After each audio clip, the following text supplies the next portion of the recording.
Good evening. It is an excellent day to serve an excellent God in and with a spirit of excellence. Good evening. I am Dr. Sherri L. Jackson, and this is the third installment of Advent, anticipating light and liberation in the midst of darkness. Welcome tonight.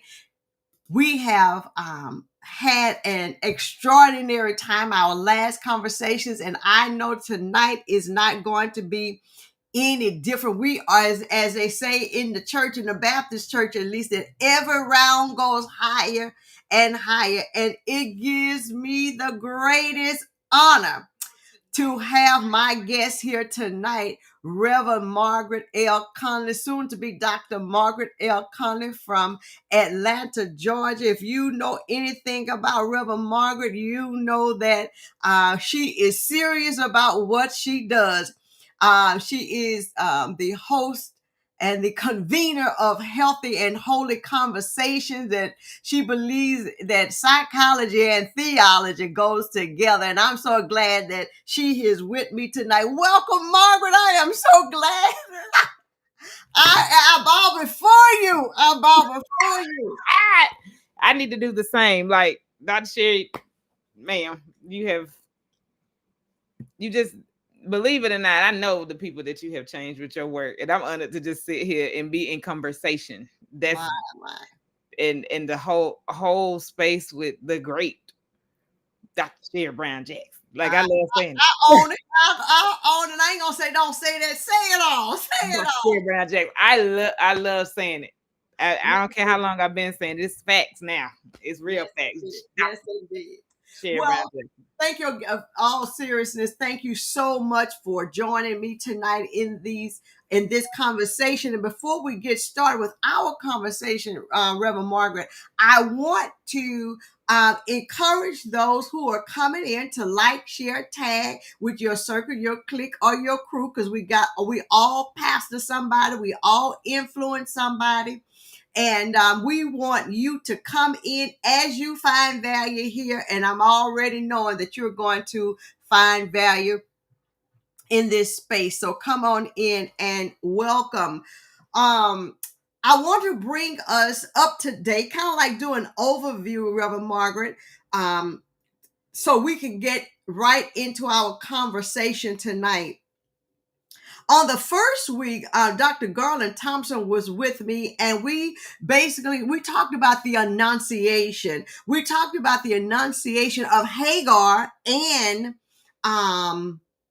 Mary. We did not want to divorce the two because they were so much the same, that just like Mary, an angel, God visited Hagar and told her that she was going to have a blessed son, and also Mary. And so what Dr. Wil Gafney in her book, and this is our point of departure for our conversation. We are using our women's lectionary for the whole church. That's year W, by Dr. Wil Gafney, and she leads with these annunciation stories, these announcement stories of these holy children that are coming forth from barren women. So we talked about God specifically told Hagar that she was going to have a child, but then God did not tell Sarah. Sarah had to ear hustle and hear it through Abraham. But then the angel also came and told Mary, right?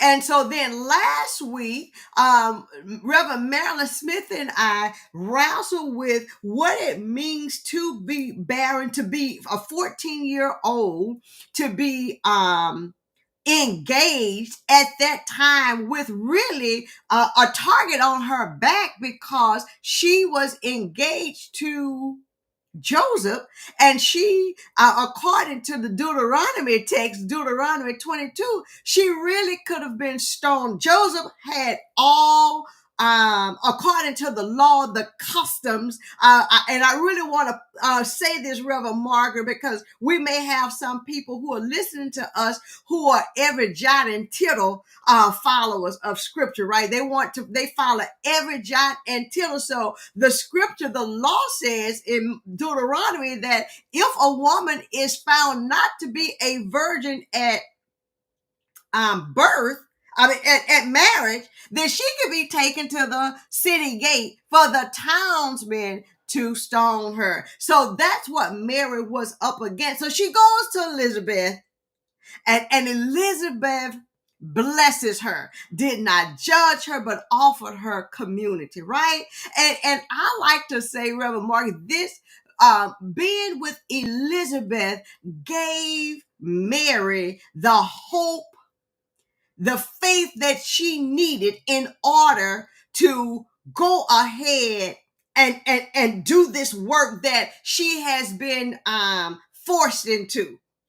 Her womb has been forced to carry this baby. She didn't sign up for it. She didn't ask for it, right?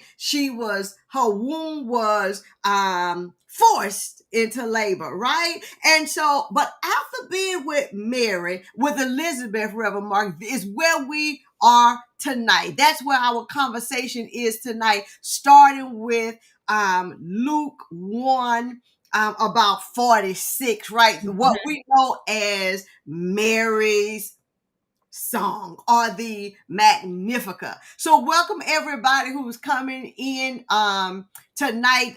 We are starting this conversation week 3, and there are, before we get into Mary's story, before Mary there was Samson's mother, right?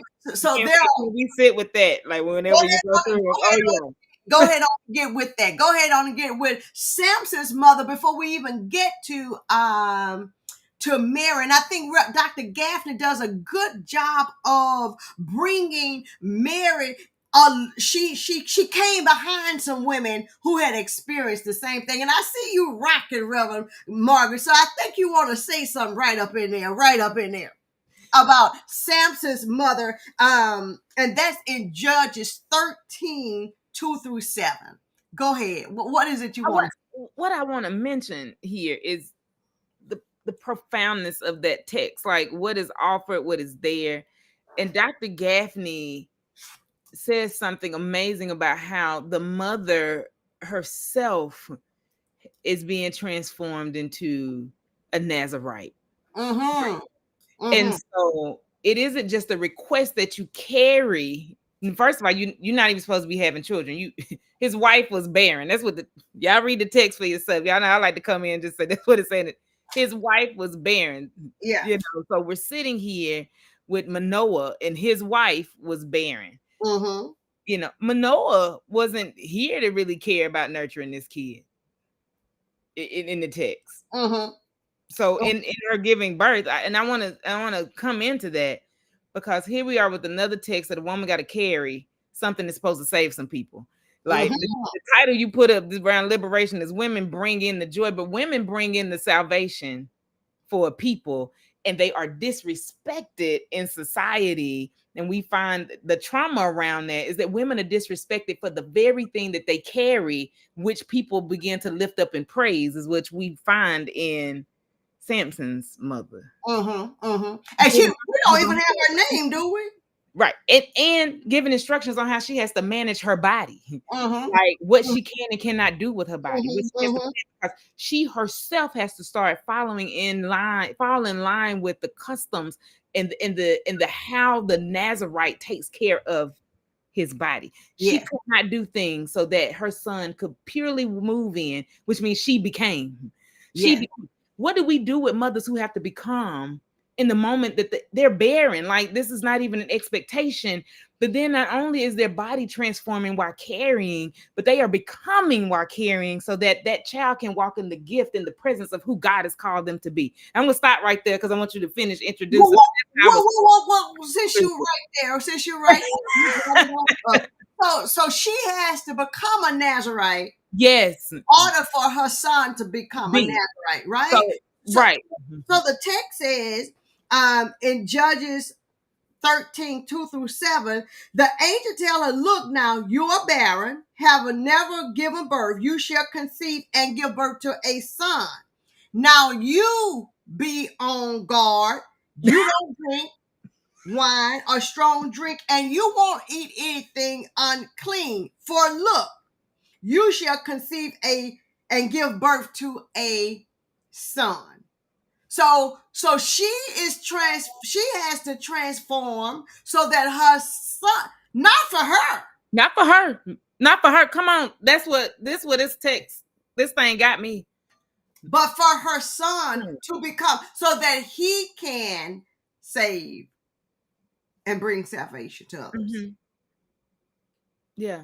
I wonder what happened to the celebration of women becoming, not just being holders of, but she had to become in order to carry, with a body that had no intentions initially to carry anything, for she was barren. She was barren. And I hope, I don't know how that speaks to people, particularly women and women of color, and giving us permission to become when there was nothing expected of you at all. She had no other role outside of the baby that she was going to bring. Right. And then the baby wouldn't even be hers. Right. And hear that, because her role before that was Manoah's wife. Like what happened to her identity? Yes. And even with the limited identity we get from this text, she still had to become to bring in this salvation. Yes. We don't even as I was reading, I thought about the women in enslavement that became the gynecological study for how we got gynecology today. And the three women depicted in the statue of Montgomery, but the women that had to go through that transformation so that people can have wellness. Women are consistently, and this part is missed, they're consistently becoming with no expectation to be, in order to produce salvation and healing for others. And then the text says, a boy's coming from your womb. We're going to employ your womb. Yes. We're going to hire your womb out. We'll hire it out. In other words, not for her to have a sweet little baby boy, but so that this child can deliver Israel from the hand of the Philistine. And then she has to go like the other ones, except like Mary has to go and tell Joseph what's getting ready to happen. And I know we got a lot to talk about, but that right there took, because all of the burden was put on the woman, all of it, even the carry. And now I got to go. I need somebody to carry with me. There, I don't see after that where this carrying happened, because the community thought she was barren. It was expected by the Danite tribe thought she was barren. Like, she's not supposed to. So what happens in this delivery? Because we praise Samson, but we do not honor his mother's becoming so that he could be. Well, how many times have mothers had to become less than, give up their dreams, not move in the way that they, the hopes and dreams that they had before becoming pregnant? For at least 18 years, their dreams are off the table. For at least 18 years, their dreams are off of the table so that their children can become. And then when the children are out of the home, who am I? Who am I? Because I have become so that you could be. Like we got it's three other texts, but this one is the one I was like, man. And then she had to report her own becoming. We don't read in the text where this becoming was supported. I don't see where the community had a whole celebration for her becoming something so that her son could be. Yeah. And so even if she said, I didn't ask no questions where you come from, No put on your name. I didn't ask no questions. All they said was, you're going to conceive and give birth to a son. Do not drink wine, strong drink. Do not eat anything taboo. For a Nazarite to God shall the boy be from the womb until, to that date. And I said with that too, because I wanted that secure some safety for her for not asking questions. I didn't ask no questions. I just roll with it. Because again, I'm just Manoah's wife. Yeah, I mean, what questions was she going to ask? Who was going to even listen to her question? But Reverend Margaret, I do want to, I fool around. One of the things that I do when I look at text is I try to look up words. I try to look up words, and I wanted to look at where they were from. It says that they were from Zorah. And it says that it is a place of wasps, like a place of bees. It is in the low country of Judah. In the low country, right? And so when I think of low country, I think of the bottoms, right? The poor section. I think of the bottoms, and it may not be, but that's the image that's come to my head. And so when I think about where they come from, and then I jump over to the Luke text where Mary comes from, right? And it shows me that when we're going to talk about this favor that's on Mary as she begins to sing, the favor is that God chose her from a low country. From a marginalized people, from a poor people. So when we talk about favor, right? When we talk about favor, it is not because to grant you those who are favored is not just for personal gain based upon these texts when it comes to favor, but it is to you're blessed so that you can bless others. So that you can bless others. So when Mary gets her voice, right? She goes to Elizabeth with this news that an angel tells her you're going to be, and he's going to be called, right? Jesus. For again, just like Samson's mother, for he shall deliver, for he shall save. And so Mary gets her voice, and what does she do? She sings a song. She sings a song. And it's called Magnificat. And so when we think of this Magnificat, we think of hallelujah, salvation, just. But can we stay there? Say that. Because again, I want to cross these if it's possible.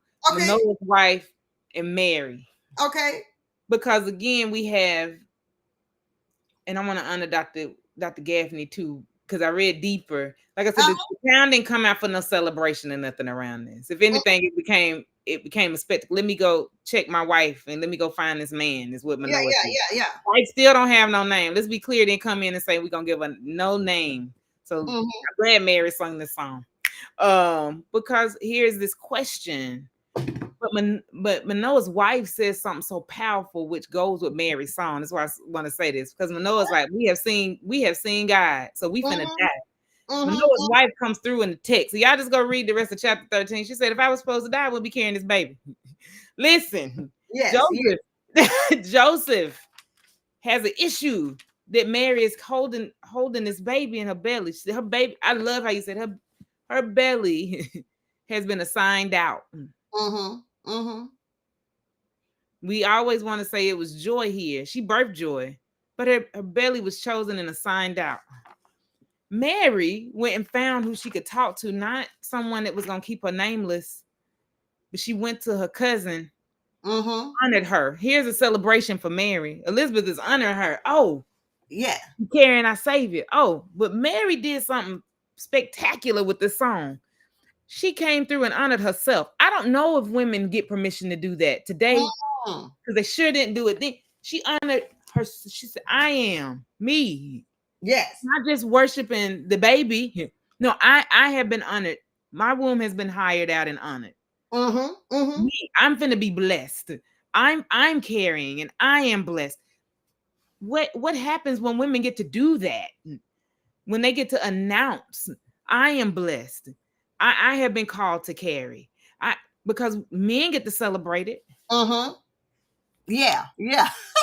This was a task. This was not the joy of life. This was a task that she had. Birth salvation. I don't think we hear that. Even when we sing Mary, did you know? When we sing salvation and glory, like her assignment, like Manoah's wife, was to birth salvation. If we gonna die, I wouldn't be carrying this baby. I love how she said that in the text. Well, if we was gonna die, I wouldn't be carrying this baby. So when she said birth salvation, she is birthing liberation. Yes. She is birthing freedom, which starts with herself. Yes. So it makes sense that her song would start out with that my soul magnifies the Holy One. And I'm reading Dr. Gafney's yes. translation. And my spirit rejoices in God my Savior, for God has looked with favor on the lowliness of God's own womb slave. Surely. Show enough. From now on, all generations will call me blessed. Will call. You pause right there. Read. But can you pause? That's what I'm talking about. She didn't. Yes. She didn't go into saying in Jesus. Now they're gonna call me blessed because my womb has been hired out. Matter of fact, it has been taken to birth this.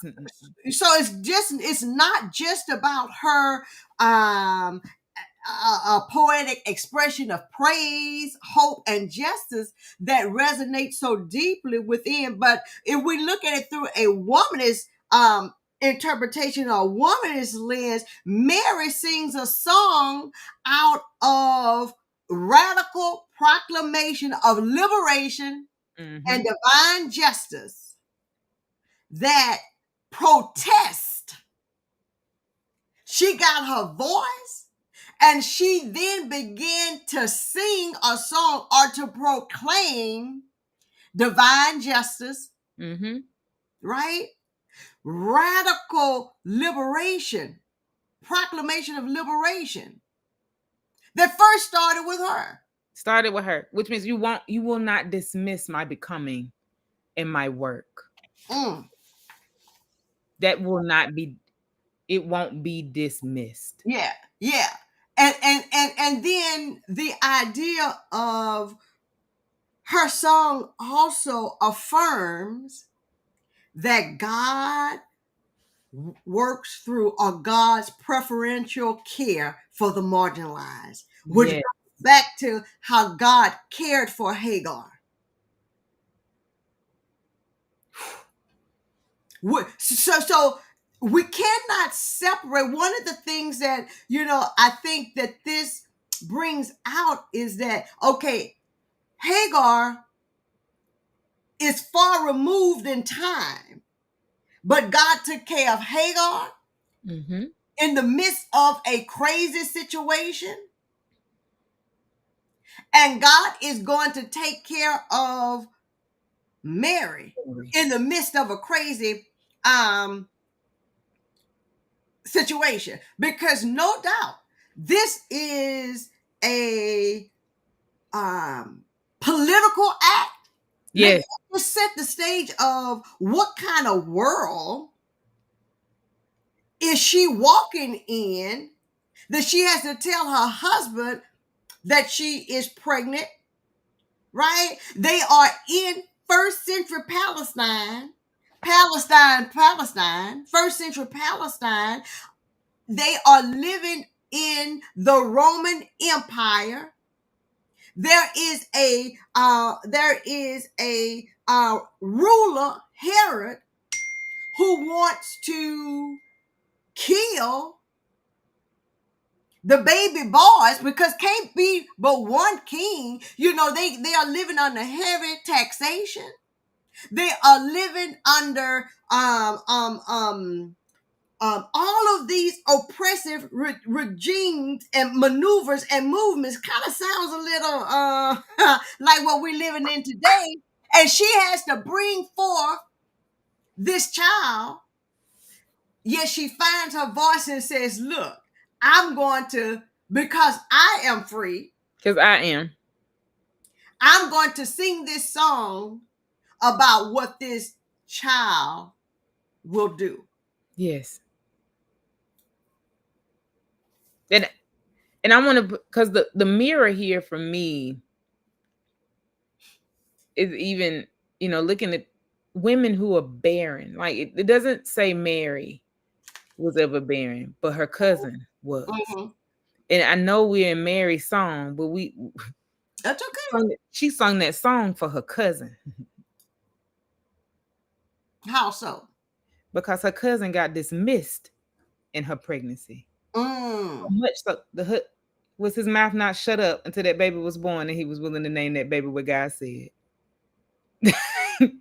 She sung that song for women who were sitting in low places of whatever oppression looks like. Because oppression doesn't just happen in one form, it happens in intersectionality. Here's the oppression where you got someone who your husband works, people know your husband, he sit at the gate and he's silenced because he refuses to acknowledge how this baby needs to be. So Elizabeth has to walk in states of oppression. She got to walk heavy there. That's what she sung that song for her cousin. She sung that song. We want to step it even back. She sung that song for Leah.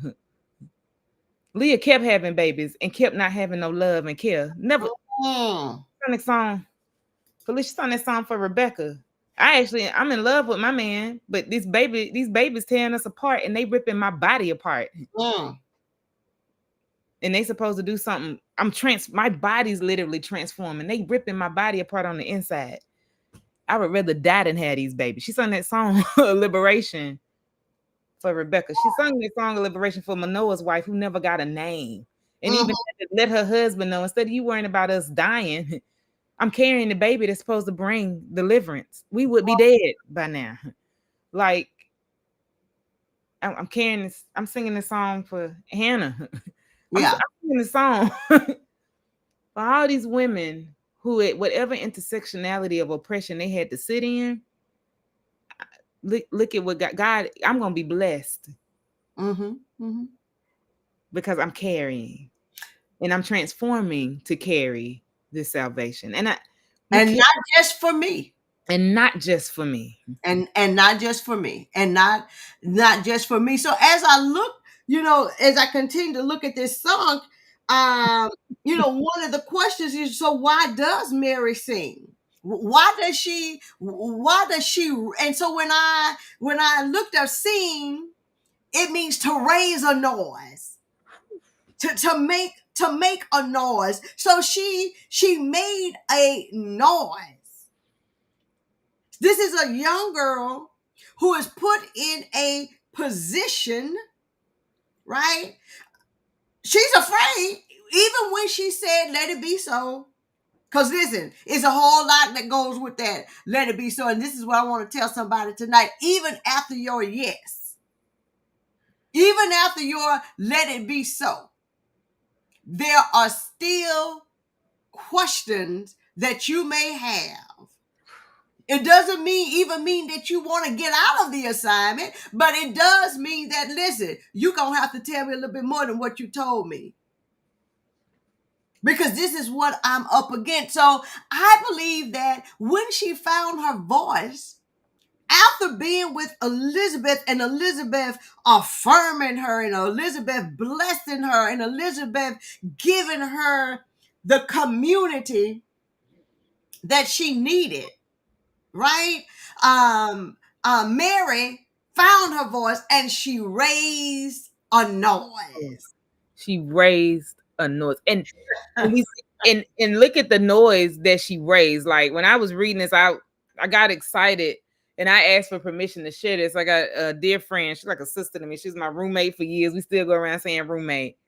But she was told she was barren. Like she would never have children. And so now she's in her third trimester. Finna have a little boy. And she raised the noise through fear because she broke tradition in our home church this year by emceeing our Women's Day. Mama. She's not married yet. Baby in belly, and people are celebrating her. She raised a noise from a situation where she said what she would be. They told her this is what's going to happen to what she is becoming and becoming for that little boy, and how that becoming shifted a culture in the church just over 150 years old. For other women to see it's not just the baby she's carrying, she's shifting within her own personhood. And here's Mary saying that in the text. Here's the shift in the personhood. Yeah. God has shown the strength of God's own arm. God has scattered the arrogant in the intent of their hearts. God has brought down the power from their thrones and lifted up the lowly. She's not talking about Jesus. She's talking about all the women, all those that were caught up in this. God has filled the hungry with good things and sent the rich away empty. God has helped God's own child, Israel, a memorial of God's mercy, just as God said to our mothers and fathers. And I know this is Dr. Gafney writing it, but God has said to our mothers and fathers, descendants forever. She wasn't just talking about Jesus. She wasn't talking about what was in her belly. I'm switching situations now in my becoming. She says that she sings because she recognizes that God is working through her now, working through her now. That now resonates. And outside, she's an outsider. She's a woman from the lowest, from the bottoms, right? And God chose to work through her, an outsider, to bring this child. This child is going to bring salvation to individuals, yeah, but also to the oppressed, the marginalized as a whole. And can I say communal salvation? But maybe I'm jumping. Help me. But the baby, I don't think was the totality of the salvation. Her becoming started to bring salvation in that song. From the bottoms, I'm gonna bring.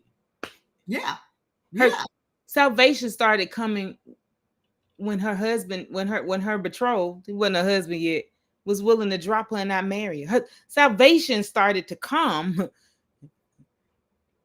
in the fact that she had to take the assignment. I said it how I said it. She had to. That was not an offering for a yes or a no. The salvation started in the gestation in her belly. It didn't start at his birth. We seem to think that Christmas is this great. It started with her song saying, I'm going to be blessed out of this. If you're going to enslave my womb, guess what I'm going to do? Watch me be blessed, and watch me bless those, because I'm not just carrying for I'm carrying for the now. Yeah. So she raises a noise, and then as I was looking at this song, it seems to be some themes. Is the reversal of social orders. That Dr.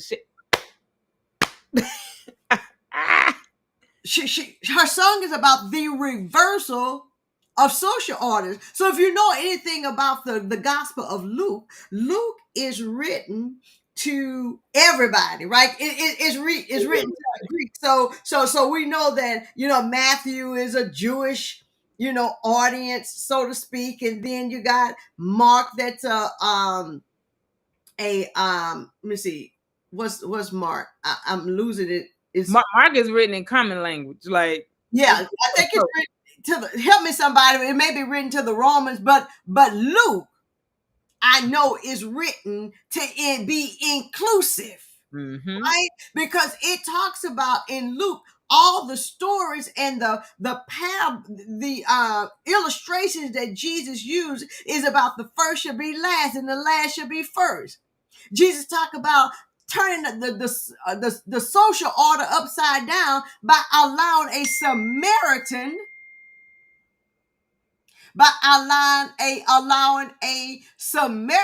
to be a hero of the story. Now that's social upheaval,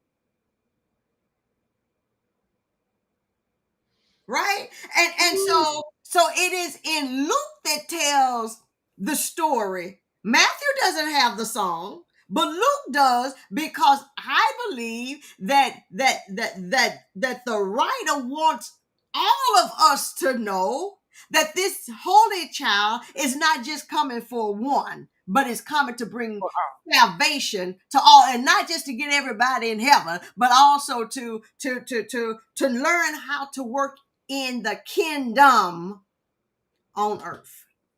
So I pulled out my stuff because I didn't want to come on here and embarrass myself with you, Dr. Sherri, because you know your Bible real good. So I pulled out the People's Companion, and I said, let me go look at what this is saying. And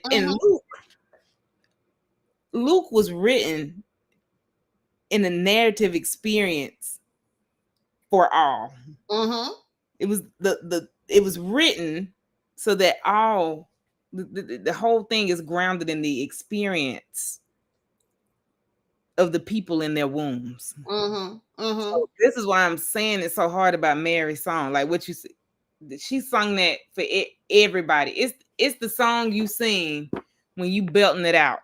Yeah, for everybody. It was for all. It was not for the mix of people. We're gonna touch everybody with this. So like you said, this song is sitting here in Luke because I'm singing this for everybody that this happened to before and what's to come, because I'm blessed right here, right now. Salvation, and that's my argument. Salvation, I don't think started with Jesus's birth. Yeah. I think it started with Mary having to take the assignment. It started by watching salvific moments happen, even around Joseph had every right to leave her and stone her. Yeah. But that didn't happen. Yeah. It started in the connection of humanity. It started with her cousin and her spending time. She didn't just sing that song unless she stayed for 3 months. Yeah. It started with their journeying before the birth. It started even with the trauma of knowing. My friend Dr. Paula Langford said this, that there is a in utero trauma with Jesus, knowing that somebody's trying to murder me before my birth, and his mother had to carry the trauma and they had to leave. This was written for everybody to know salvation is available to all. So, Reverend Margaret, to lean into that, we would have to see Jesus beyond the Christ.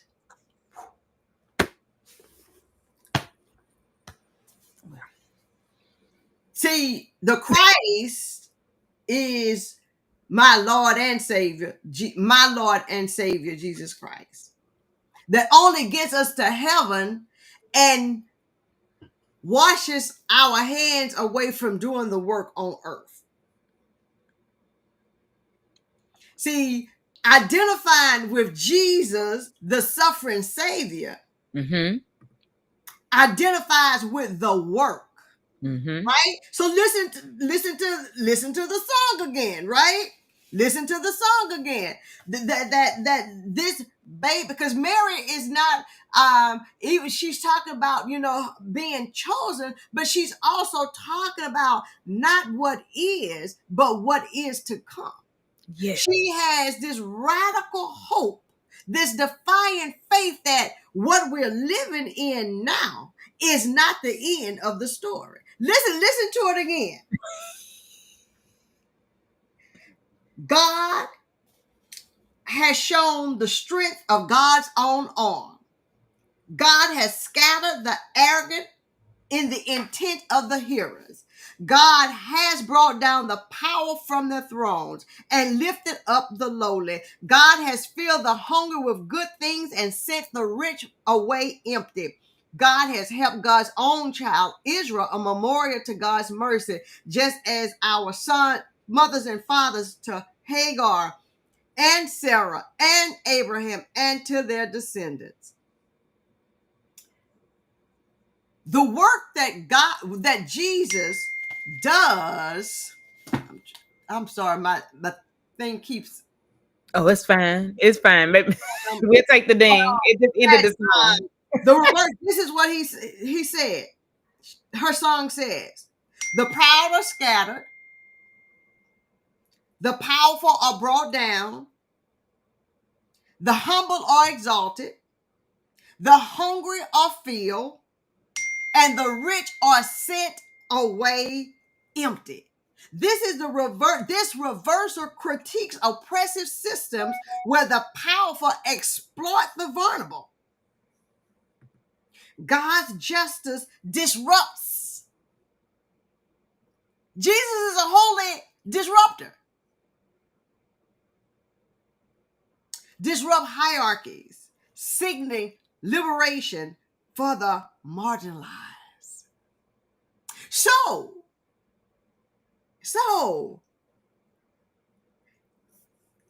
if this is what Mary is prophesying that Jesus will do, when Jesus enters ministry in Luke 4:18, he says, "I'm coming to do what my mama said." What my mama said and what my mama did. Again, going back to Samson's mother, Noah's wife, she became a Nazarite so that her son could be a Nazarite. Mary became a disruptor so that Jesus could become a disruptor. You don't just carry a baby. You become what that baby needs in order for that baby to become. Yes. Yeah. Mary, that's why I said I don't think salvation started at birth. Mary became so that he could become. How we want to sit with that? Because I love the question that Bianca asked. How we want to sit? Because if that's the case, then how are we sitting in spaces of birthing, realizing we are becoming that which we are birthing so it can be? And so even that, as we look at Pastor Bianca's question, would you say that Mary's song encompass a womanist theology of radical subjectivity and traditional communalism in her becoming, whether or not she had choice or not, all will benefit from what she did. All. So it absolutely sits with yes.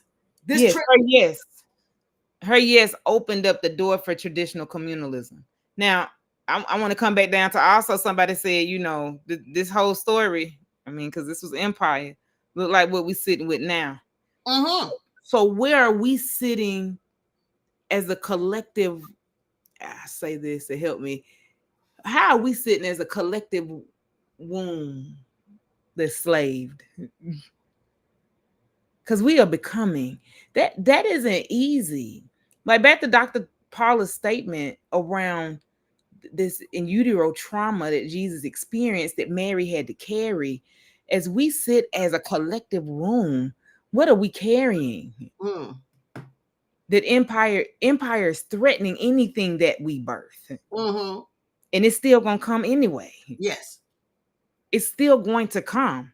But then here is the turmoil that we have inside. Mary wrestled within her womb. That we always try to make pregnancies happy. I have not seen a woman, I've never experienced pregnancy, but I haven't met a woman yet that didn't feel a kick, that didn't feel the movement or the discomfort, that didn't at one point like something that they wanted to eat, but they had to transform so the baby, because the baby didn't like it. There was conflict. And I had 2 weeks ago, I had the beauty of sitting in this room where we talked about this being a lifetime or a life cycle. And in this life cycle, in 9 months, a woman experiences a life cycle with this baby. They share food, They share water. She's holding whatever the baby is releasing. She's sharing that in that womb, and they're sharing heartbeat.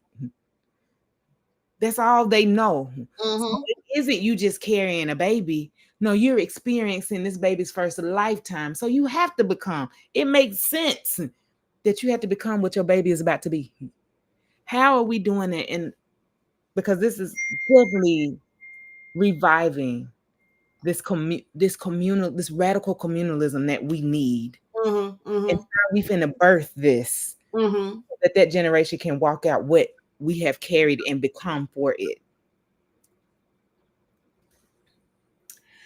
I think that somebody said, that this whole song is a womanist song. Is we look at it through womanist lens, we as Black women can certainly identify with having to put our needs aside so that others can flourish. Right. But often at the expense of our own flourishing. Correct. That I mean, and it, Dr. Sherri, I mean, I'm tearing up because we celebrate what we if we don't read this, we celebrate this 14-year-old losing herself so that we might live.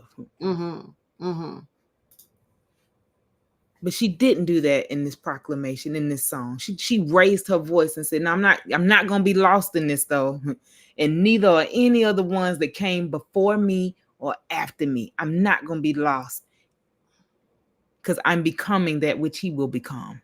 Yeah, because this is not gonna be the end of my story.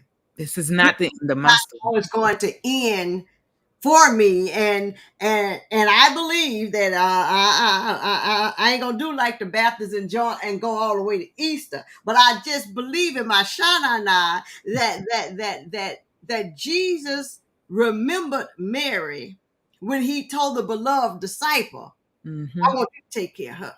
Take care of her.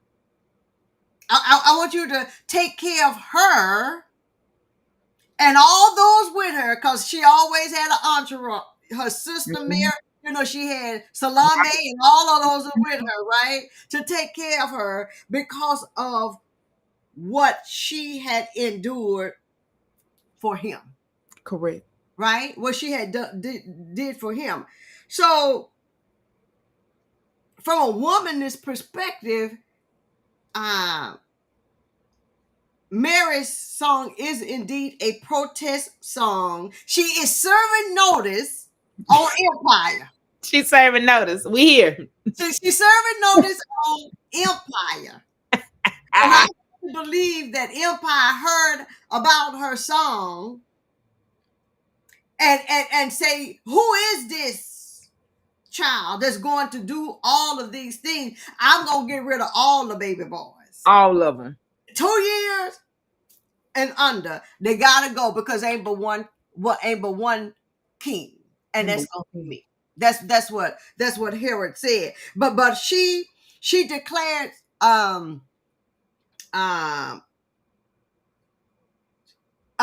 God's solidarity with the oppressed and announces divine judgment against social, political, and economic inequity. I want people to sit with that because this is the world in which Jesus was born.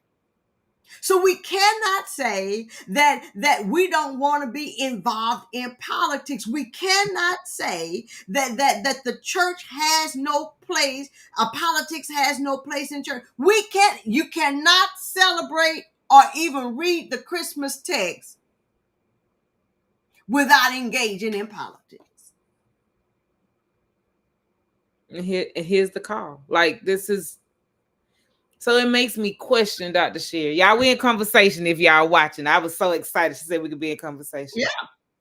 because it makes me think, if we can't engage politics, what are we missing around accessing joy?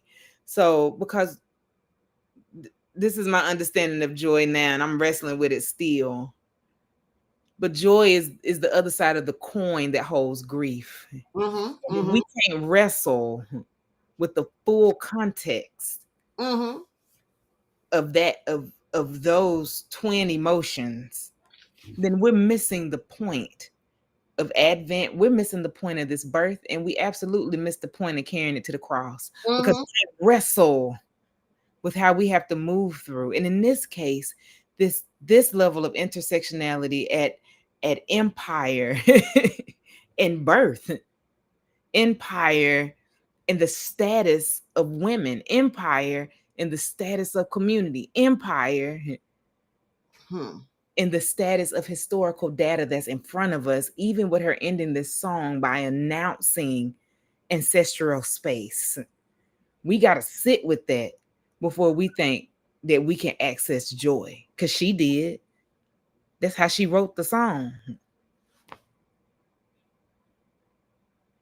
And it didn't mean that the chaos was gone. Didn't mean the chaos was gone. If anything, it sparked it more. Yeah. Because what she is doing is disrupting patriarchy. She is amplifying her voice, her young voice, and she dares to speak, to proclaim theology and justice in a society that would have dismissed her. So I'm just gonna put something out there. I hope you don't kick me off your platform forever. Well, let me see. Let me get my delete button together. But how many young women we telling to shut up when they sitting in situations as Marquita done put in the chat? You pregnant, you got this powerful voice. We tell you to be quiet because you ain't no man standing with you. You ain't got no baby daddy. And then we tell you I went to the Baptist church when I was growing up. We sat you down. Sat you down. Well, first of all, we stood you up in front. We stood you up. Then we sat you down. My God.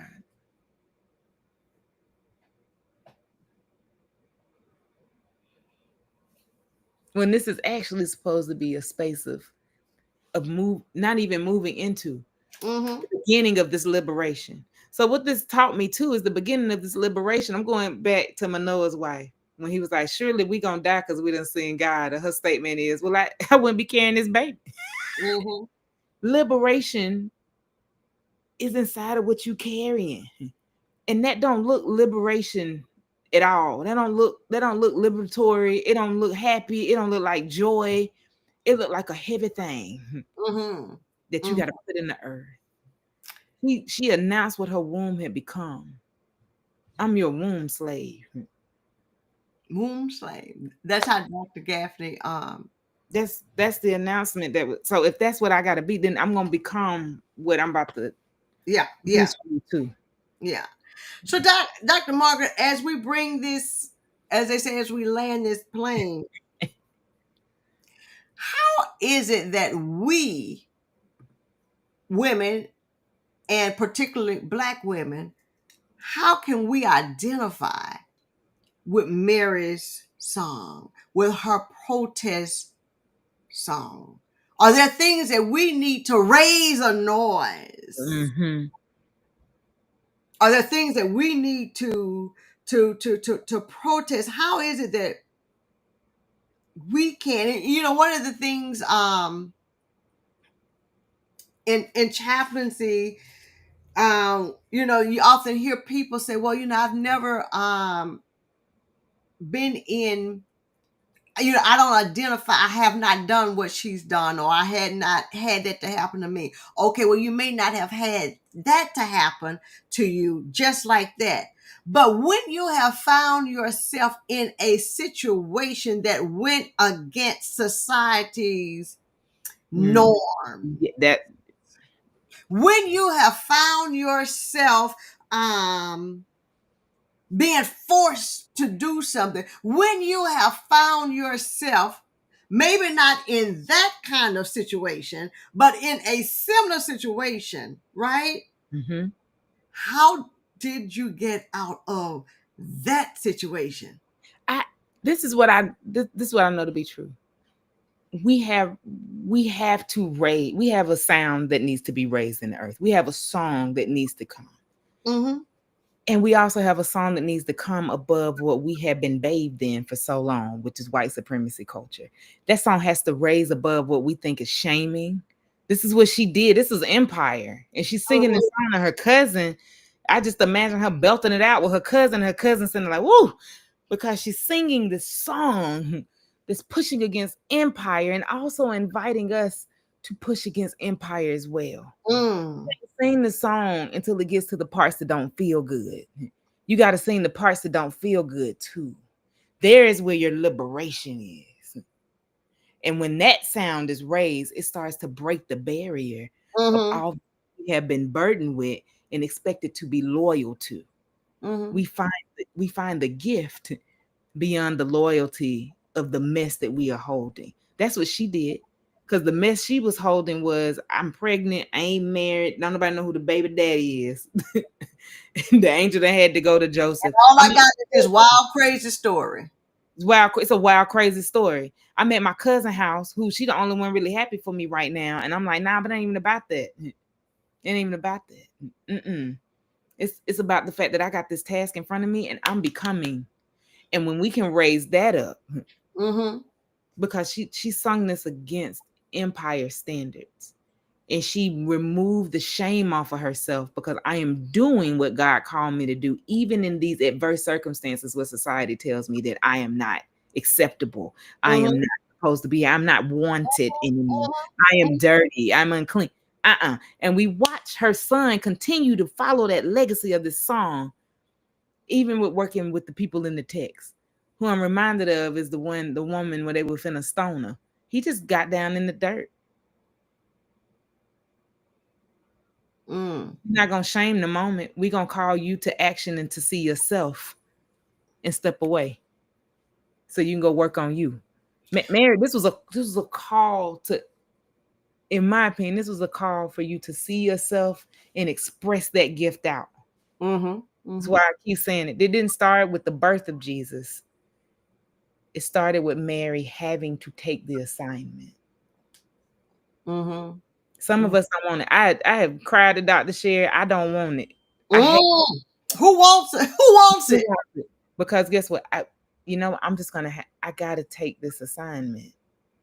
And the song that's produced from the assignment is where you see the transformative work, my acceptance of the transformative work. She didn't accept the initial assignment, in my opinion. I don't believe she said. I think she had to, because that was the stack of the hierarchy in the moment. Yeah. But what we see is the acceptance of her transformation through the assignment she had to take. Yeah. I'm a womb slave, but this is what we finna get out of it. Yeah. And everybody out and said, but I'm gonna be blessed out of this. And so one of the things, like Mary, Black women have often been marginalized in society and the church. Yes. And so through Mary, we can learn we identify with the reality of being overlooked. But she didn't. This is where that sound raises up. She refused to be overlooked. She starts the song out beautiful.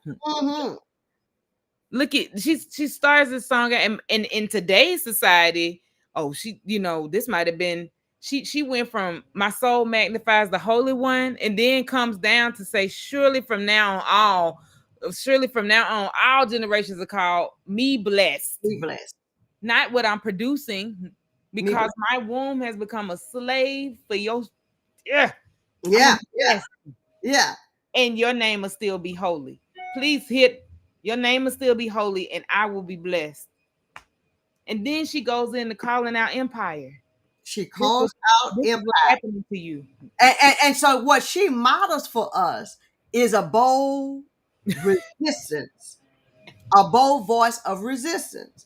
Bold. She exemplifies what happens when the marginalized speak truth to power. So one of the things that I know is, in doing the work that I do is that the powerful will not give up the power. Let's just, the powerful will do all that they can to hold on to the power that they have, right?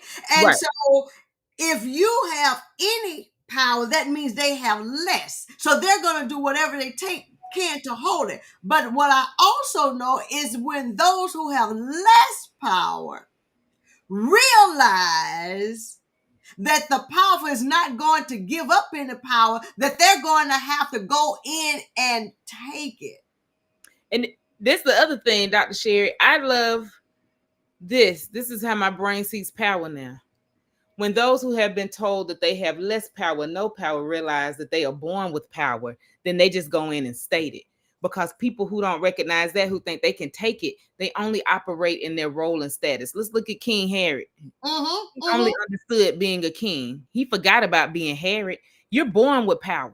You come into this earth with power. How do we, if you need a Bible verse for that, please go read Manoah's wife's story. She became a Nazarite so her son could be a Nazarite. You're born with power in the earth from your mother's womb. When you recognize that, then you take ownership of your power. You don't lose your personal power. You just stack some roll on top of it. But when you can only operate out of what you think you are, then you have not become who you are supposed to be. And so when you realize that you do have power, and go in, and change only comes when those who are less powerful, I'll say, are not in powerful position, come to terms or come to themselves and say, wait a minute, right? Well, things change when sometimes you have to go in and take it, and there will be casualties. There will, Dr. Sherri, I'm gonna have to log out. There will be casualties. I can't be a part of this. Even if we think about the civil rights movement, right? There will be casualties. And that's what I mean, that other side of that coin. We want to get, I heard this best. We want to bypass life and get to heaven so fast that we miss it. That coin is necessary on both sides. Yes. Because if I dissociate, I'm not present. And guess what? If I transcend it, I'm not present. I got to be in it. Yeah. There will be casualties. There will be collateral damage. Yeah. So even if you go Jesus, and I ain't gonna go to the cross, but if I were to go, right, there was a casualty because of the work that he was doing. There will. And so when we see when we see ourselves as chosen and beloved by God, we speak truth with courage as Mary did, and find solidarity in God's promise to lift up the lowly and to fill the hungry. Mary gives us is an exemplar of what it means to raise your voice. I can imagine that she's saying, I didn't ask for this, but since I'm here, I'm not going to just think of myself. I'm going to do this, but I'm also thinking about all and the work that this Holy One would do that first started in me because I went forth. That's all I got. How you want to close this, Dr. Mark? How you want to close this? How you want to close this? My feet are dancing. I'm happy because I'm hoping that tonight, as we bring this to a close, that you realize you have a song too. I got a Margaret song. Sherri got a Sherri song. You got a song, like raise your song up. There's no shame in your song. Raise your voice. If you were gonna be dead, you wouldn't be carrying this baby. Raise your song up.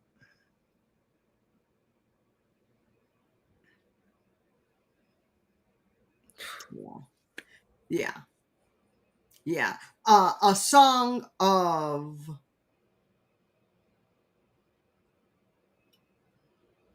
that disrupts the status quo. Disrupts. A song that is not just about self, but this communal. See,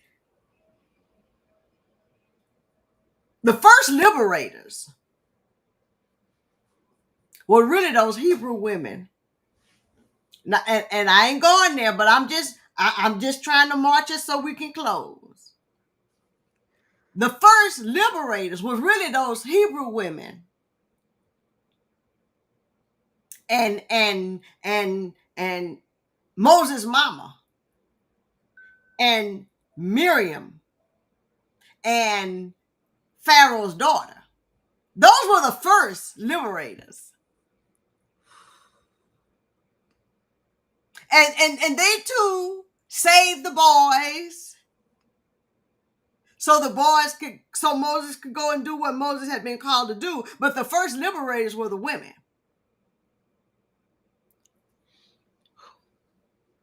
And so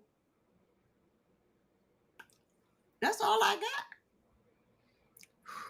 got. That's all I got. So, Mary, did you know that your baby boy will save our sons and daughters? Mary says, for the mighty one has done great things for me, and holy is God's name. God's loving kindness is for those who fear God from generation to generation. God has shown the strength of God's own arm. God has scattered the arrogant in the intent of their hearts. God has brought down the powerful from their thrones and lifted up the lowly. God has filled the hungry with good things and sent away the rich empty. God has helped God's own child, Israel, a memorial to God's mercy, just as God said to our mothers and fathers, to Hagar and Sarah and Abraham, and to their descendants forever. So, Mary, did you know? Well, the real question is, Jesus, did you know? Did you know? Jesus, did you know? Did you know? Okay. Oh, Dr. Margaret, it has given me great pleasure for just sitting in this conversation with your brilliant mind. Never forget it, that we need your voice, right? We need your voice. Never forget it. And it for you to come out of your Sabbath rest to spend this time with me has humbled me, and I am so gracious. Thank you for sharing this time with us. May you get the rest that you need, and may God's face shine brightly over you. This is my prayer. Yes, I'm honored. Thank you for tonight. Yes, ma'am. I'll be back next, actually Monday the 23rd, and we will close out this Advent conversation, anticipating light and liberation in the midst of chaos and darkness. Y'all be blessed, and may all be well with your day. Bye-bye. Hang around a minute, Reverend Margaret.